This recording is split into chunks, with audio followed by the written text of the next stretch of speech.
The knowledge obtained through observations and experiments is known as science.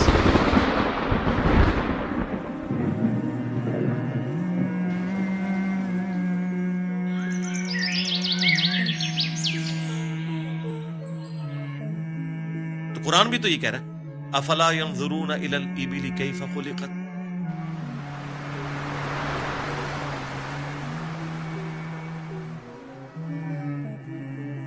کیا تم نے observe نہیں کیا ہم نے اونٹ کو کیسا بنایا، پہاڑوں کو کیسی اٹھان دی، آسمان کو کیسا بنایا،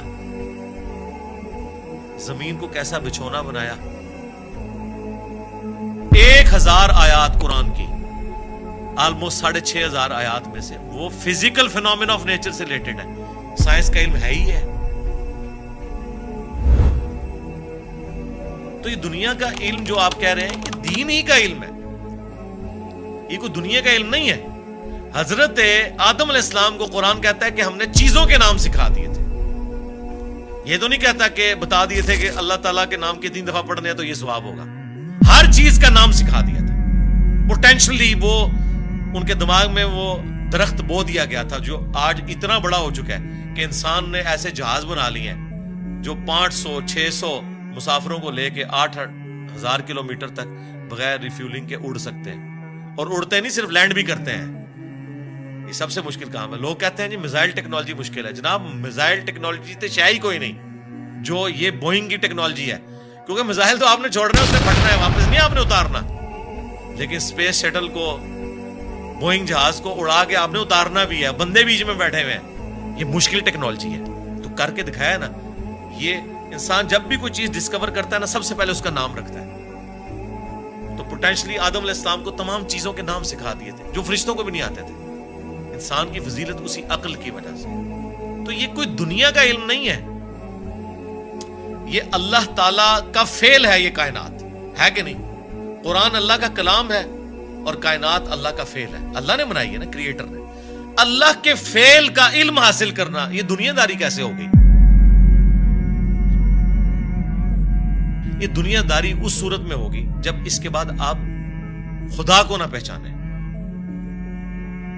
وہ تو سر قرآن پڑھ کے بھی اگر آپ نے خدا کو نہیں پہچانا اور قرآن بیچنے کا ذریعہ اور چندے کمانے کا ذریعہ بنایا تو آپ سے ایک فزکس کا پروفیسر بہتر ہے.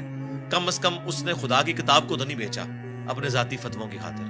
یہ تو بعد کے اعمال بتاتے ہیں کہ آپ اس میں سے نکال رہے ہیں. تو آج سائنس کی برکت سے میرے خیال خدا کا تعارف جتنا ہمیں ہوا ہے ہمارے اسلاف کو نہیں تھا. اور آج جس بہترین انداز میں ہم کریٹر کا تعارف ایک انسان کے سامنے رکھ سکتے ہیں، آج سے پہلے تصور بھی نہیں تھا کہ ایسا بھی ہو سکتا ہے. Structure of D N A, genes کی اسٹرکچر، سرکار عقل دنگ رہ جاتی ہے. سائنٹسٹ کہتے ہیں کہ ایک چائے کے چمچ میں اتنے جینز آتے ہیں اور ان کے اندر اتنا ڈیٹا کوڈ ہو سکتا ہے جتنی انسانی تاریخ میں آج تک کتابیں دنیا کی لائبریریز میں پڑھی ہوئی. یہ کس نے رکھا ہے؟ ایک بیج کے اندر اتنا ڈیٹا رکھ دیا کہ 6 ارب گنا بڑا درخت بنتا ہے اور سال ہر سال پھل دیتا رہتا ہے. سب کچھ اس بیج میں سے نکلا ہوا ہے. دنیا کی کوئی ہارڈ ڈسک اس کو سٹور نہیں کر سکتی. آج سے پہلے یہ تفصیلات ہمیں نہیں پتا تھی نا. ایک اجمالاً پتا تھا کہ انڈے میں سے چوزا نکل آتا ہے. سرکار یہ وہ ڈیٹیلز جو اب سائنس ہمیں بتا رہی ہے، آج سے پہلے کسی کو، یعنی ایمبریولوجی کی فیلڈ اور الیکٹرانک مائکروسکوپ جو 1980 میں آ کے آلموسٹ فائنل ہوئی ہے، اس سے پہلے کسی کو پتا تھا کہ ماں کے پیٹ میں بچے کی ڈیولپمنٹ کیسے ہوتی ہے؟ کیا صحابہ کرام نے یہ دیکھا ہوا تھا؟ ان کا تو ایمان بالغیب تھا. ہم تو پریشان ہو جاتے ہیں کہ یار لوگ تو کہہ رہے ہیں جادو دیکھنا ہے تو یہ دیکھو.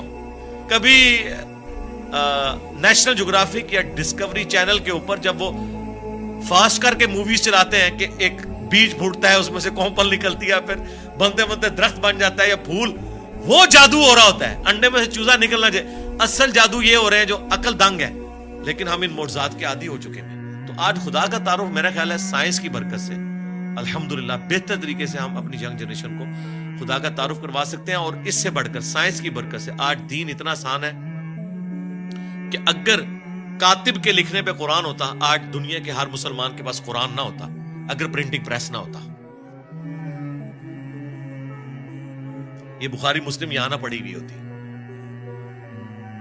اگر کاتب بھی لکھ رہے ہوتے، اگر موچی جوتیاں بنا رہے ہوتے نا، تو آج آدھی دنیا ننگے پاؤں ہوتی جتنی دنیا کی آبادی ہو چکی ہے۔ تو سائنس نے ہمیں دین پہ چلنا بھی آسان کیا ہے۔ آج مساجد کے اندر جتنی فیسلٹیز آپ کو نظر آ رہی ہیں، یہ اجمیر شریف والوں نے دی ہیں آپ کو، یہ بغداد شریف والوں نے دی ہیں، یہ رائے ونڈ شریف والوں نے دی ہیں آپ کو، ملتان شریف والوں نے دی ہیں؟ نہیں سرکار، یہ سائنس نے آپ کو دی ہے۔ تو ہمیں تو سائنس کو گلے سے لگانا چاہیے تھا کہ اس نے ریلیجن پہ چلنا سا۔ یہ جو میں اور آپ بیٹھ کے بات کر رہے ہیں، آپ 1 روپیہ بھی خرچ نہیں کریں گے اور دنیا کے سارے بر اعظموں میں آپ کی ویڈیو پہنچ جائے گی۔ اگر آپ کو کوئی ٹی وی چینل انٹرنیشنل خریدنا پڑ جائے، آپ کی نسلیں بھی پیسہ جوڑیں تو نہیں خرید سکتی۔ یوٹیوب نے آپ کو فری دے دیا، الٹا آپ کو مونیٹائزیشن کے وہ پیسے بھی دیتا ہے اپلوڈ کرنے کے۔ سرکار، یہ سائنس کی برکت سے سب کچھ ہوا ہے، تو احسان فراموش نہ بنے۔ سائنس نے آپ کو بہت کچھ دیا ہے۔